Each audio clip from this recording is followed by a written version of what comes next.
भगवान शिव को एक बार क्रोध आया और शंकर जी ने अवधूतेश्वर रूप धारण करा। शिव जी का एक नाम हो गया अवधूतेश्वर महादेव। बोला अवधूतेश्वर भगवान की।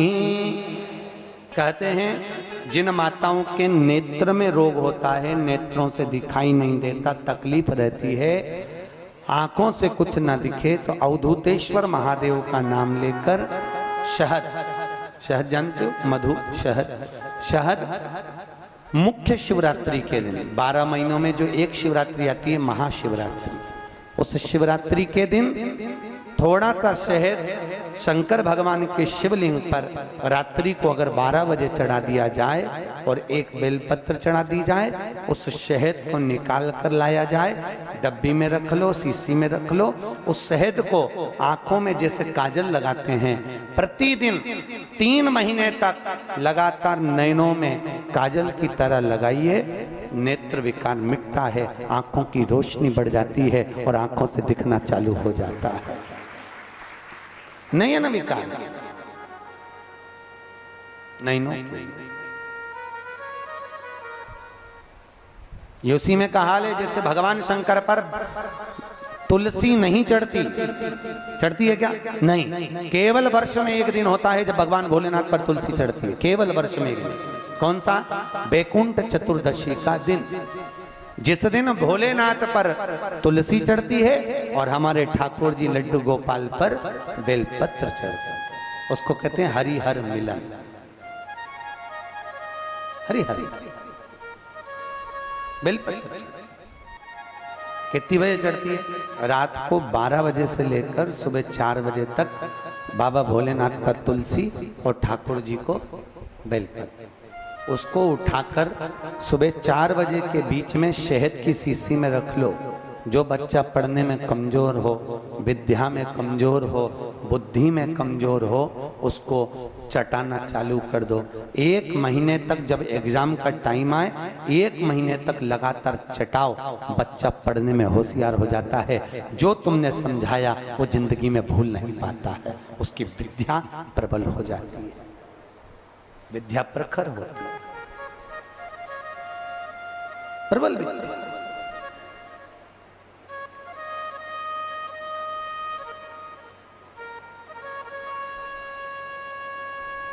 कौन से दिन चढ़ती है? जम के बोलो। बैकुंठ चतुर्दशी, भगवान शिव पर तुलसी। तुलसा कौन? तो शास्त्र कह रहा है भगवान शंकर को क्रोध आया, शिव जी ने अवधूतेश्वर रूप धारण करा। अवधूतेश्वर रूप को भगवान ब्रह्मा जी ने नारायण के कहने पर घोड़े का रूप दे दिया और उस अश्व को, उस घोड़े को समुद्र में फेंका। समुद्र में फेंकते ही उस अश्व के रूप में से शिव का एक रूप जलंधर के रूप में जन्म ले लिया। क्या नाम पड़ा? जम के बोलो। जलंधर। जलंधर का अवतार हो गया और जलंधर शिव के स्वरूप जैसा रहता है, भगवान शंकर।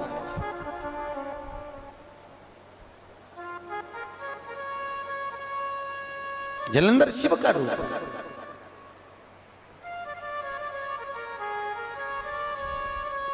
और जलंधर भगवान शंकर का स्वरूप धारण कर रहा। उसका विवाह वृंदा के साथ में हुआ। वृंदा कौन? जो माता पार्वती और शिव की आराधना में लीन रहती थी। वो शिव और पार्वती की आराधना में जो लीन रहने वाली है, शंकर और पार्वती की आराधना में 24 घंटे डूबने वाली है, ऐसी वृंदा। भगवान शिव के बिना एक क्षण नहीं दे पाते, दिन रात शंकर की आराधना करना, शिव में डूबे रहे। बड़ा प्रखर नियम था उस वृंदा का। भाई शिवलिंग पर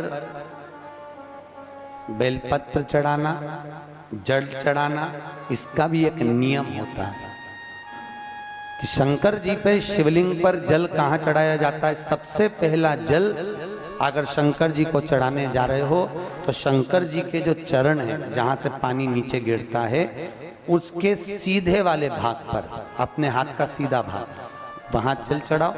फिर जहां लेफ्ट भाग है वहां जल चढ़ाओ। जहां शंकर भगवान का शिवलिंग रखा हुआ है, तीसरे नंबर का जल वहां चढ़ाना चाहिए। चौथे नंबर का जल भगवान शंकर के शिवलिंग पर चढ़ाना चाहिए। पांचवें नंबर का जल ऊपर अगर जलाधारी लगी हो तो उसमें चढ़ाओ, नहीं हो जलाधारी तो भगवान शंकर का जहां नंदी बैठा है, नंदी का एक पांव ऊंचा रहता है, उस पांव के पास में जल चढ़ाना चाहिए। पांव जल जल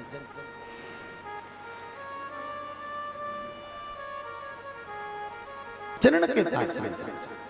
ऐसे 5 स्थान दिए हैं जल चढ़ाने के लिए। शिव जी का स्नान कितनी चीजों से होता है? 5 चीजों से। पंचामृत, दूध, बोलते जाओ, दही, फिर घी, शहद, फिर शक्कर। ये 5 चीजों का प्रमाण क्या है? शास्त्र कहता है दूध चढ़ाने से घर में संतान की वृद्धि होती है। दही चढ़ाने से भगवान शिव के, अगर शिवलिंग पर हम दही चढ़ाते हैं, उससे परिवार में प्रेम बढ़ता है। क्या बढ़ता है? प्रेम। फिर घी चढ़ाने से हमारे घर से रोग दूर होता है। शहद चढ़ाने से, भगवान शंकर पर जो शहद चढ़ाया जाता है, वो चढ़ाने से घर में संपदा की वृद्धि होती है। और 5वें नंबर पर भगवान को शक्कर, खांड जो आप जानते होंगे, शक्कर आदि पीसी हुई चढ़ा देने से, शिव जी को चढ़ाने से हमारे घर के बच्चे जिद्दी नहीं होते। क्यों कहते हैं? जो बच्चा जिद्दपन करता हो, जो बच्चा जिद्दी रहता हो, तो क्यों कहते हैं कि अवधूतेश्वर महादेव का नाम लो और उसके हाथ में शक्कर की कटोरी देकर शंकर जी पे चढ़वा दो, बच्चा कभी जिद्दपन नहीं करता। अवधूतेश्वर महादेव का नाम लेकर सोमवार की अष्टमी के दिन चढ़ाया जाता है। सोमवार की अष्टमी को अवधूतेश्वर का नाम लेकर। क्यों कहते हैं? जो बच्चा बार बार बीमार पड़ रहा हो, बार बार सर्दी हो रही हो, बार बार बीमार पड़ रहा हो, खांसी चल रही हो, बार बार हॉस्पिटल लेकर भागना पड़ रहा हो बच्चे को, छोटा सा अगर बच्चा है, 8 साल के अंदर बच्चा है और बीमार ज्यादा पड़ रहा है, तो आटे का दिया बनाओ, 4 बत्ती रखो, उसमें तिल्ली का तेल डालो, अवधूतेश्वर महादेव का नाम लेकर बच्चे के ऊपर से 21 बार उतारो और किसी चौराहे पर ले जाकर रख दो। जिंदगी में बच्चा कभी बीमार नहीं पड़ेगा, बच्चा स्वस्थ रहे, आनंद में रहे, आनंद में रहे, स्वस्थ की मूल। और वैसे भी प्रथम सुख, अरे बोलो तो, निरोगी काया। घर का प्रथम सुख निरोगी काया। व्यक्ति अगर धन की मूलता नहीं है, साहब पैसा अपनी जगह पर है, फिर निवेदन करता हूं, धन अपनी जगह पर पड़ा है।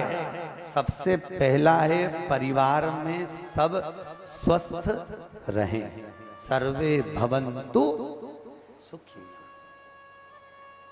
अगर घर में एक व्यक्ति भी बीमार पड़ा है ना, तो मन नहीं लगता परिवार का। लगता है कि मन, कोई घर में बीमार पड़ा है तो मन कहाँ स्वस्थ। श्री शिवाय नमस्तुभ्यम, हर हर महादेव। साथियों, भाइयों बहनों, आशा करती उम्मीद करती सब लोगों को वीडियो बहुत पसंद आया होगा। तो आज की इस वीडियो के माध्यम से हमारे गुरुदेव पंडित प्रदीप मिश्रा जी ने बताया है कि अगर हम शिवलिंग पे पंचामृत मतलब दही, दूध, शक्कर, शहद, घी चढ़ाते हैं तो हमें बहुत सारे लाभ होते हैं। जैसे शिवलिंग पे दूध चढ़ाने से घर में संतान की प्राप्ति होती है, दही चढ़ाने से परिवार के लोगों के बीच में प्रेम बढ़ता है। उसके बाद आता है कि अगर हम शिवलिंग पे घी चढ़ाते हैं तो घर से रोग दूर होते हैं। फिर अगर हम शहद चढ़ाते तो घर में संपदा की बरकत होती है, संपदा बढ़ती रहती है। और अगर हम मिष्ठान के रूप में अगर हम शक्कर चढ़ाते हैं तो घर के बच्चे जिद्दी नहीं होते हैं। तो इस तरह से प्रदीप मिश्रा जी ने बहुत ही अच्छे अच्छे उपाय बताए। तो आशा करती हूँ कि सब लोगों को वीडियो बहुत पसंद आया होगा। और अगर आप लोगों को वीडियो पसंद आता है तो वीडियो को लाइक करना, शेयर करना, सब्सक्राइब करना। मिलते हैं अगले वीडियो के साथ। श्री शिवाय नमस्तुभ्यम, हर हर महादेव।